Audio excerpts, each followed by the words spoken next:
தான் ஆட் பண்ண முடியும்னு நமக்கு தெரியும். இங்கே பார்த்தீங்கன்னா டினாமினேட்டர் டிஃப்ரெண்ட்டாக இருக்குது.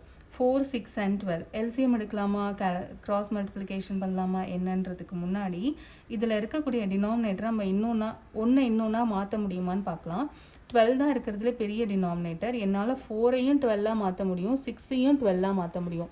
ஸோ நான் எல்சிஎம்லாம் எதுவும் எடுக்கலை, அப்படியே 12ஆக கன்வெர்ட் பண்ண போகிறேன். 6 and 4ஐ வந்து 2 times மல்டிபிள் பண்ணும்போது 3 times மல்டிபிள் பண்ணும்போது எனக்கு 12 கிடைக்கும்.